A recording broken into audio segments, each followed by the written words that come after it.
3 নম্বৰটো চোৱা তলৰ দশমিক সংখ্যাবোৰৰ বৰ্গমূল উলিওৱা 1 নম্বৰটো দিয়া আছে 51.84 এইটো আমি কৰি চাওঁ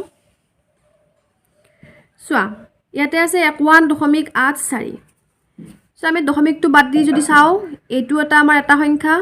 আৰু এই দুটাকো আমি এটা সংখ্যা হিচাপে আমি ধৰি লম ঠিক আছে মানে এজোৰক আমি এটা সংখ্যা হিচাপত ধৰিম যেহেতু দুটা সংখ্যা পালো দুটা অংক পালো গতিকে আমি প্ৰথমতে এই প্ৰথম অংকটোক আমি হৰণ কৰিম 51ক আমি হৰণ কৰিম আমি কিহেৰে হৰণ কৰিম ইয়াত যদি 8 দিও 8 7 গুণ 64 হৈ যাব ডাঙৰ হৈ যাব যেটো আমাৰ হ'ব নোৱাৰে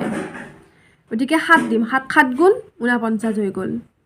51ৰ পৰা 49 বিয়োগ কৰিলে কিমান 2 এই যেটো দশমিক আছে এই দশমিকটো আমি এই ওপৰত দি দিম ঠিক আছে ওপৰত দি দিম দি দিয়াৰ লগে লগে ইয়াতে আমাৰ উঠি যাব দশমিকটো তো ওপৰত দি দিলু তাৰ পৰা এই দুটা সংখ্যাক আমি যেহেতু এটা বুলি ধৰিছো দুটা সংখ্যা তলত আমাৰ নামি আহিল 284 হল এতিয়া কি কৰিম ইয়াতে 7 আছিল 7ৰ লগত আৰু এটা 7 যোগ দিয়া কি হল 14 ইয়াতে চোৱা 14 বাতিলো আৰু 14ৰ লগত এনেকুৱা এটা সংখ্যা পূৰণ কৰিম যেটো সংখ্যাৰ বৰ্গমূল আমি এককৰ স্থানত 4 পাওঁ সো ইয়াত 2 বহুৱাই চাও ইয়াত 2 বহুৱালে ইয়াতো 2 হ'ব 2 দুগুণ 4 হ'ব আৰু 14 দুগুণ 28 হ'ব গতিকে আমি কি কৰিলো 2 বহুৱালো 142 দুগুণ কিমান 284 গতিকে আমি আনসাৰটো কি পালো 7.2 51.484 ৰ বৰ্গমূল 7.2 2 নম্বৰটো চোৱা 79.21 এটো আমি কৰি চাও চোৱা এই দুটা সংখ্যাক আমি এটা সংখ্যা হিচাপত লম এই দুটা সংখ্যাকো আমি এটা সংখ্যা হিচাপত লম গতিকে প্ৰথমে আমি এই দুটা সংখ্যাক আমি হৰণ কৰিম চোৱা 79 ইয়াতে আমি এনেকুৱা এটা সংখ্যা বহুৱাব লাগিব যাৰ বৰ্গমূল নহলে 79 পাম নহলে তাতকৈ আমি অলপ সৰু পাম ইয়াতে 9 বহুৱাও 9ৰ লগত ইয়াতে আমি 9 বহুৱাব লাগিব 9 9 পূৰণ কৰিলে আমি 81 পাই যাম এটো আমাৰ ডাঙৰ হৈ যাব 79 কৈ গতিকে চোৱা ইয়াতে আমি 8 বহুৱালো 8 8 গুণ 64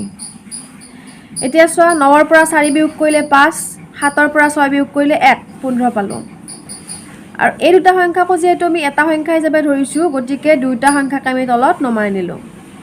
এতিয়া চোৱা ইয়াতে আছে 8 8ৰ লগত আৰু এটা 8 যোগ দিয়া কি হ'ব 16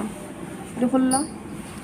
আৰু ইয়াতে এনেকুৱা এটা সংখ্যা আমি পূৰণ কৰিব লাগিব যাৰ বৰ্গমূলত আমি কি পাওঁ এটা চোৱা সো আমি ইয়াতে 9 বহুৱালো 9 9 গুণ 81 হ'ব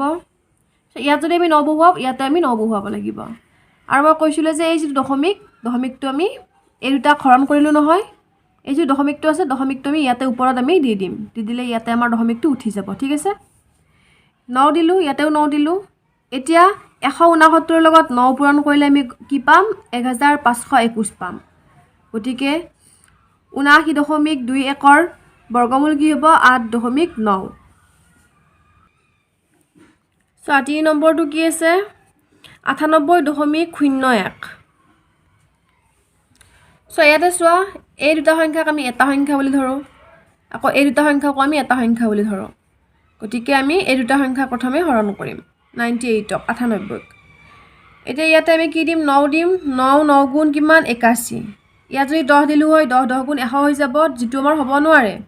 গতিকে আমি 9 দিছো 9 9 গুণ 81 8ৰ পৰা 1 গলে কিমান 7 9ৰ পৰা 8 গলে কিমান 1 এই যে দশমিকটো আছে এই দশমিকটো আমি ওপৰত দি দিলো দিলে ইয়াতে আমাৰ উঠি যাব তাৰ পৰা যেহেতু এই দুটা সংখ্যাক আমি এটা সংখ্যা বুলি ধৰিছো গতিকে দুটা সংখ্যাকে আমি তলত নমাই আনিম 0 1 এতিয়া চোৱা ইয়াতে আছে 9 9ৰ লগত 9 যোগ কৰা কিমান হ'ব 18 এতিয়া 18ৰ লগত আমি আৰু এটা সংখ্যা বহুৱাব লাগিব যেটো সংখ্যা বৰ্গমূল কৰিলে এই ইয়াতে যেটো এককত 1 আছে আমি 1 পাব লাগিব এককৰ স্থানত সো 9 9 গুণ 81 81 ৰ 1 হাতে যাব আমাৰ 8 গতিকে আমি একবাৰ 9 বহুৱাই চাই লম তো 189 ৰ লগত 9 পূৰণ কৰিলে আমি কি পাও 1701 আমি পাই যাও গতিকে আমি কি পালো যে 98.01 ৰ বৰ্গমূল হ'ব 9.9 এটা 4 নম্বৰটো চোৱা 1.44 1.44 এটা চোৱা এই দুটা সংখ্যাক আমি এটা সংখ্যা বুলি ধৰিম আৰু এইটো আমাৰ এটা সংখ্যা আমাৰ ৰৈ গ'ল গতিকে প্ৰথমে আমি একক হৰণ কৰিম ইয়াত একক হৰণ কৰিব লাগিলে আমি একেৰে কৰিব লাগিব ইয়াতে এক দিলোঁ একেই হ'ব এই দশমিকটো আমি ওপৰত দি দিম যেহেতু এই দুটা সংখ্যাক আমি এটা সংখ্যা বুলি ধৰিছোঁ গতিকে দুটা সংখ্যা আমাৰ তলত নামি আহিব এতিয়া 44ক হৰণ কৰোঁতে আমি কিহেৰে হৰণ কৰিম ইয়াতে এক আছে এই একৰ লগত আৰু এটা এক যোগ দিয়া কি হ'ব একে একে 2 হৈ যাব তাৰপিছত আমি কি কৰিম ইয়াতে আমি এনেকুৱা এটা সংখ্যা দিব লাগিব যিটো সংখ্যাৰ বৰ্গমূল আমাৰ কি হ'ব 4 হ'ব সো ইয়াতে আমি 2 দিলোঁ ইয়াত 2 দিলে ইয়াতে আমাৰ 2 আহি গ'ল 2 দুগুণ 4 2 দুগুণ 4 মানে 22 দুগুণ 44 গতিকে আমি কি পালোঁ যে 1.44 বৰ্গমূল হ'ব 1.2 এতিয়া চোৱা 5 নম্বৰটো 6.25 গতিকে চোৱা 6.25 ইয়াতে এই দুটা সংখ্যাক আমি এটা সংখ্যা বুলি ধৰিম এইটো সংখ্যা আমি এটা সংখ্যাই আছে ঠিক আছে গতিকে আমি 6ক হৰণ কৰিম প্ৰথমে 6 আছে ইয়াতে আমি এনেকুৱা এটা সংখ্যা দিব লাগিব যাৰ বৰ্গমূল নহ'লে 6 নহ'লে তাতকৈ আমি কম পাম চোৱা 3 যদি দিওঁ 3 গুণ 9 হৈ যাব ডাঙৰ হৈ যাব গতিকে আমি 2 দিলোঁ 2 দুগুণ 4 6ৰ পৰা 4 বিয়োগ কৰিলে 2 এই দশমিকটো আমি ইয়াতে দিলোঁ যেহেতু এই দুটা সংখ্যাক আমি এটা সংখ্যা বুলি ধৰিছোঁ গতিকে দুটা সংখ্যা তলত আমাৰ নামি আহিব 225 হৈ গ'ল ইয়াত 2 আছিল এই 2টোৰ লগত আৰু এটা 2 যোগ কৰা কি হ'ব 4 আৰু এটা সংখ্যা এনেকুৱা দিম যাৰ বৰ্গমূল আমি ইয়াতে এককৰ স্থানত 5 আছে নহয় আমিও 5 পাব লাগিব গতিকে চোৱা ইয়াত 5 দিলে ইয়াতেও 5 দিলোঁ 45 5 গুণ 225 গতিকে 6.25ৰ বৰ্গমূল হ'ব 2.5 তাৰপিছত চোৱা 6 নম্বৰটো কি দিয়া আছে 973.44